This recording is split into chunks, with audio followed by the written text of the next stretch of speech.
कराची की जब भी बात की जाए तो यहाँ पे कराची की गवर्नेंस, यहाँ के बलदियाती इख्तियारात और अब तो 28वीं आईनी तरमीम एक बार फिर यहाँ सियासी बहस का मरकज़ बन गई है।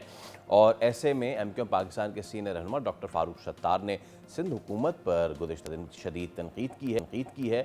उन्होंने ये दावा किया है कि सूबे में इख्तियारात की गैर मुनसिफाना तकसीम और बल्दियाती इदारों की कमज़ोरी ने कराची के मसाइल को मज़ीद संगीन बना दिया है। और साथ ही साथ जो कल सबसे ज़्यादा बाज़गश्त सुनाई गई, हिल पार्क की ज़मीन पर कब्ज़ा, इसका इन्होंने उस पर इल्ज़ाम लगाया कि पीपल्स पार्टी रहनुमा भी इसमें पीछे नहीं है। जवाब में शर्जील इनाम मेमन जो है उन्होंने कहा कि एमक्यूएम बेबुनियाद इल्ज़ामात लगा रही है और उसके सहारे अपनी सियासत को ज़िंदा करने की कोशिश कर रही है। मुर्तज़ा वहाब भी मैदान में आए और उन्होंने कहा कि शहर का बेड़ा गर्क खुद किया, यानी एमक्यूएम ने खुद किया, और इल्ज़ाम हम पे यानी पीपीपी पे लगाया जा रहा है। तो चलिए इस पे हम आज बात करेंगे। हमारे साथ मौजूद हैं साबिक डिप्टी मेयर अरशद वोरा साहब, लेकिन उससे पहले हम अपने नुमाइंदे काशान के पास चलते हैं जहां पे ये हिल पार्क का मामला हो रहा था। हफ्ते भर से यहाँ पे कंस्ट्रक्शन हो रही थी, उसको किसी ने क्यों नहीं देखा और अभी अपडेट क्या है? काशान, ओवर टू यू, बताइए। बहुत शुक्रिया जी। बिल्कुल देखें, मैं इस वक्त कराची के किसी मज़ाफ़ाती इलाके में मौजूद नहीं हूँ। ये कराची का पॉश तरीन इलाका है, पीसीएचएस सोसाइटी है, फ़िरोज़ाबाद का ये इलाका है। यहाँ पर आपके मेरे अक़ब में जो ये तारीखी पहाड़ी थी हिल पार्क की, इसको मुकम्मल तौर पे कटिंग करके यहाँ पर मुबैना तौर पे गैर कानूनी कब्ज़ा किया जा रहा है, जिसके खिलाफ हमने देखा कि कल दो सियासी जमातें भी आमने सामने हमें दिखाई दी।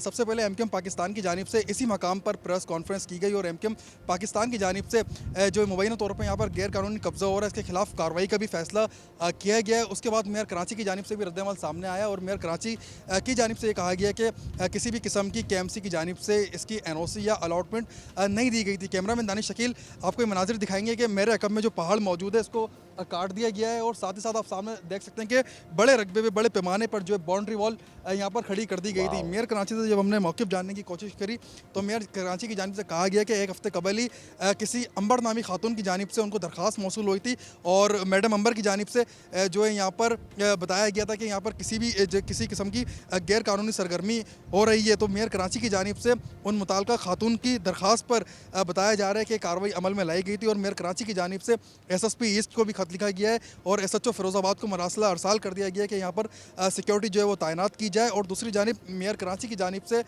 लैंड डिपार्टमेंट की जो टीम है उसको जाए वकूवल भेजा गया और यहाँ पर आके उस टीम की जानिब से काम रुकवा दिया गया है। अभी हम यहाँ पर लैंड साइड पर पहुँचे तो एक चौकीदार यहाँ पर मौजूद है, सिर्फ वो दिखाई दे रहा है। जब उनसे हमने जानने की कोशिश करी कि भाई ये ज़मीन किसकी है, किसकी जानिब से ये कब्ज़ा कराया जा रहा था, तो वो बता रहा है कि जिसकी जानिब से ये ज़मीन खरीदी गई थी, इसका ओनर जो है वो अभी हज करने के लिए गया हुआ है। हज से जब वापस आएगा तो फिर उनसे मज़ीद जो है बात हो सकेगी। चौकीदार यहाँ पर मौजूद है, उन्होंने ऑफ कैमरा ये बात हमको बताई है। जबकि दूसरी जानिब मेयर कराची की जानिब से कहा गया कि किसी भी किस्म की अगर कोई भी कब्ज़े के अंदर केएमसी का अफसर भी मुलविस होगा तो उसके खिलाफ भी महकमा जाती कार्रवाई अमल में लाई जाएगी। जबकि दूसरी जानिब पीसीएचएस सोसाइटी जो कि वफाक के मातहत सोसाइटी है, उससे केएमसी बल्दिया उस्मा कराची की बिल्कुल ठीक है काशान, आप अपडेट कर रहे थे। सबसे अहम बात आपने की कि ये ज़मीन जिस पे कब्ज़ा हुआ, अरशद वोरा साहब को भी इंक्लूड कर लेते हैं। अस्सलाम वालेकुम अरशद साहब, और बहुत शुक्रिया आपके वक्त के लिए। आप सीनियर रहनुमा एमक्यूएम के और साबिक डिप्टी मेयर हैं। अरशद साहब आप तक अगर आवाज़ पहुंची है तो चलिए मैं दोबारा पहुंचा देता हूं। हमारे नुमाइंदे काशान वहाँ मौजूद थे और उनके बैकग्राउंड में हमने खुद ये देखा कि पूरी पहाड़ जो है उसको इन्होंने काटा है, रिटेनिंग वॉल भी खड़ी कर दी थी। माशाल्लाह से चौकीदार साहब बराबर में बराजमान थे।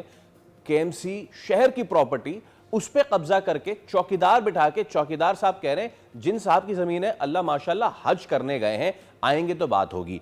मतलब कि आप छोड़ें इसको कि एमक्यूएम वर्सेस पीपीपी, इसको अरशद साहब, ये हमारा मामला है। हम जमीन पे कब्जा करके और उसके बाद अल्लाह अल्लाह करने जाते हैं और उसके बाद ये होता है। दिस इज मतलब कि मेरे पास अल्फाज खत्म हो गए इस बात पे। तो फैसल, अभी आपने खुद देखा सारा। देखें, ये जो है ना एक हफ्ते से सोशल मीडिया पे सर्कुलेशन में थी और डॉक्यूमेंट्स जो है वो केएमसी की एनओसीज के वो सर्कुलेशन में थे। देखिए, आपका ये कहना बजा है कि it's not MQM versus PPP, but जो भी इस वक्त हुकूमत में उसकी जिम्मेदारी तो बनती है। और उस हुकूमत की एनओसीज मेरे पास मौजूद है सोशल मीडिया पे। मैं अगर आप कहें तो आपको भी डॉक्यूमेंट्स दे सकता हूँ जिसमें केएमसी ने एनओसीज इशू की हुई हैं। और फिर जब कल एमक्यूएम ने वहां पर प्रेस कॉन्फ्रेंस करके इस चीज को जो है बहुत ज्यादा हाईलाइट किया, तो उसके बाद शर्जील इनाम मेमन साहब ने भी प्रेस कॉन्फ्रेंस की, मुर्तज़ा वहाब साहब ने भी प्रेस कॉन्फ्रेंस की और उन्होंने इस चीज को अब इतना लाइटली लिया कि हमने कोई एनओसी नहीं इशू की, और जो हमने थाने को खत लिख दिया है, हमने जो है एसपी को खत लिख दिया है। द थिंग इज, ये जो हिल पार्क है केएमसी की मिल्कियत है, और क्या यहाँ पर आपके जिम्मेदारों को पता नहीं चला? रातों रात इतना बड़ा काम हो गया। मतलब ये एक रात में तो हुआ नहीं, जाहिर सी बात है, इसको कोई दस जी। 12 दिन से ज्यादा लगते हैं, ये रिटेनिंग वॉल और ये जो भी पहाड़ों की कटाई। फिर उसके बाद आप देखें जस्टिफिकेशन, देखिए कैसे दे रहे हैं कि हो सकता है ये हिल पार्क की जमीन ना हो, वहां मुख्तलिफ सोसाइटियां, और उन्होंने 3-4 सोसाइटियों के नाम भी ले दिए। अब आए सोसाइटियां जो हैं वहां पर, जो कराची यूनियन भी है, और पीसीएचएस सोसाइटी भी है, और एक आध दो और उन्होंने नाम दिए थे, रोहिलखंड सोसाइटी। तो ये सोसाइटियां भी जो है इसको एडमिनिस्ट्रेट करती है सिंध गवर्नमेंट। और इन सोसाइटियों से भी वो जिस तरीके की आजकल सोसाइटियों पर भी कब्जे किए जा रहे हैं, हम्म। ये उन्हीं सोसाइटियों के थ्रू कहीं से भी प्लॉट का नंबर भी निकाल के पुरानी फाइलें भी जिंदा कर देंगे। तो उन्होंने जस्टिफिकेशन भी दे दी साथ साथ कि हो सकता है ये केएमसी की जमीन ना हो, ये किसी और सोसाइटी की गुड। हो। तो आप ये देखें कि वो सोसाइटी वाले इससे पहले पहाड़ पर था, पहाड़ पे क्या सो रहे थे, पार्क का हिस्सा था। सिमिलरली मैं आज आपको आपके थ्रू ही, आपके चैनल के थ्रू मैं ये बताना चाह रहा हूँ कि जी। देखें, ये जो मलिर एक्सप्रेस पे बनी है, और इस पे बलोच कॉलोनी का जो एक्सप्रेस वे है, तो बलोच कॉलोनी एक्सप्रेस वे पे इन्होंने अपना जो है जीटीएस बनाया था कोई 3-4 साल पहले। हम्म। वो जो है मलिर नदी में सारा कचरा फेंकते थे। जी। अब हुआ क्या कि वहां पर जब मरीन एक्सप्रेस वे बन गई, तो उन्होंने वहां पर जो है ग्रीन, वो जो नेट लगाकर चीजों को छुपाया जाता है, वो छुपाकर वहां पर जो है ऊपर नीचे जाने के लिए ट्रकों के लिए रास्ता भी बना दिया। तो मैं 2-3 दफा वहां रुका हूँ, मैं गया, मैंने वीडियोस भी बनाई हैं। वहां पर जो है हैवी मशीनरी काम कर रही है, और जी। वहां पर अब जो है भराई हो रही है। And this is Malir express way, Malir river का हिस्सा है। जी। जिस तरीके से आज से पहले ये जो केपीटी फ्लाईओवर के साथ जो बिल्डिंग्स बनी है हाई राइजेस, हम्म। ये भी जो है ये राउंड अबाउट्स की जमीनें थी। अब ये जो है मैं अभी से वार्न कर रहा हूँ कि ये मलिर एक्सप्रेस वे और जो आपका बलूच कॉलोनी का जो एक्सप्रेस वे, इसके बीच में आप देख लीजिएगा, ये अभी इन्होंने शुरू किया, अगर किसी ने रोका नहीं तो इस मलिर नदी में भी जो है ये हाई राइजेस की परमिशन देकर हाई राइजेस ओके। खड़ी कर देंगे। वो तो अर्शद साहब तो देखिए ना, ये बात ये है कि जिस तरह मैंने इब्तदाई में भी कहा, हमारा तो एक एटीट्यूड है कि हम एक तालीमी दरसगाह के सामने हमने डंपिंग पॉइंट बनाया हुआ है। इस पे तो खैर क्या ही बात करें। अच्छा अर्शद साहब, आपने शर्जील मेमन साहब और मुर्तज़ा आप साहब का तस्करा किया, मैं बाकी तमाम जितने तर्जुमान हैं पीपल्स पार्टी के उनको भी सुन रहा था।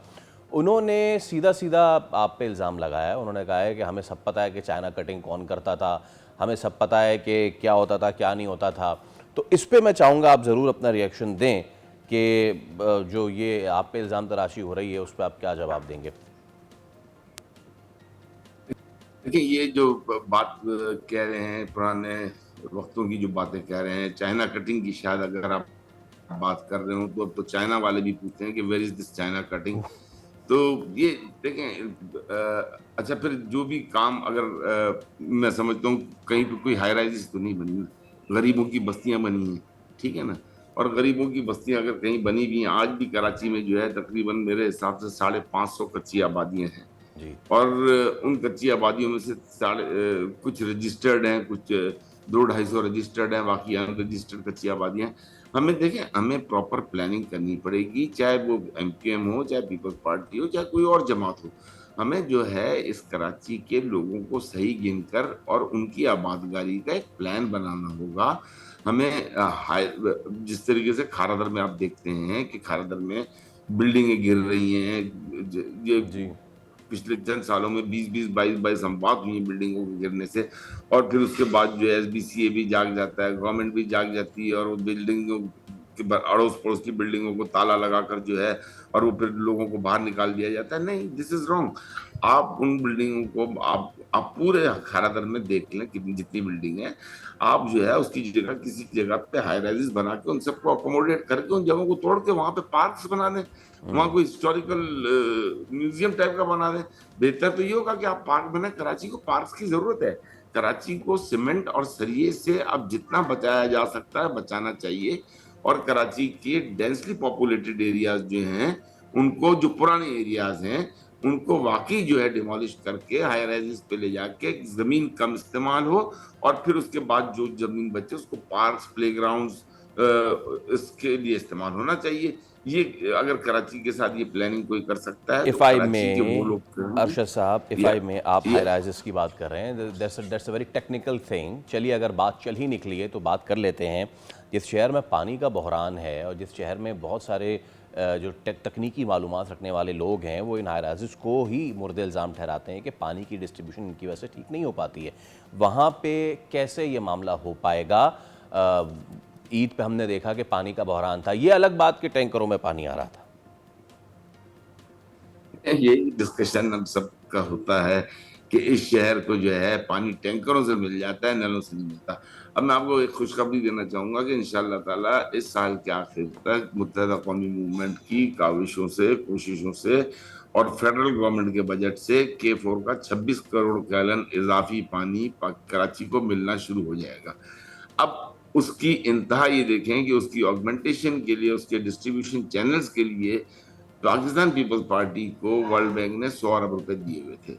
अब वो 100 अरब रुपए से जो काम उनको आज से 2 साल पहले शुरू करना था, अब कुछ हिलजुल नजर आई है, और मुझे नहीं लगता कि वो पानी तो आ जाएगा लेकिन उसकी डिस्ट्रीब्यूशन का चैनल जो है इनका काम नामुकम्मल होगा, और फिर वही पानी हमारा जो है K4 का पानी ज़ाया चला जाएगा। वो फिर मजीद टैंकर आएंगे और मजीद टैंकरों से शायद पानी मिले। तो ये तो फिर हुकूमत की नाअहली है कि 100 अरब रुपया भी आपके पास पड़ा है और उस 100 अरब रुपए से जो है आपको ऑगमेंटेशन करनी है, आपको K4 लाइन की डिस्ट्रीब्यूशन की प्लानिंग करनी है। प्लानिंग ऑलरेडी हुई है, आपने तो लेआउट के हिसाब से लाइनें बिछानी है, तो आप खुदारा वो काम तो करें।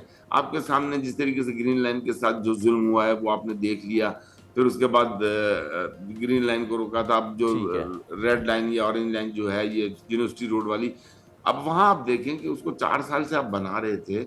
अब जब K4 का प्रेशर आया और फिर जाहिर सी बात है बहुत और भी बहुत सारी तरफ से प्रेशर आते हैं कि आप कर क्या रहे हो, तो फिर जो उन्होंने यूनिवर्सिटी रोड बनाया, यूनिवर्सिटी रोड के जो ट्रैक बनाया बसों के लिए, रेड लाइन के लिए, तो आप उस रोड पर देखें तो लेफ्ट राइट पे अब उन्होंने बड़े बड़े पाइप लाके रख दिए।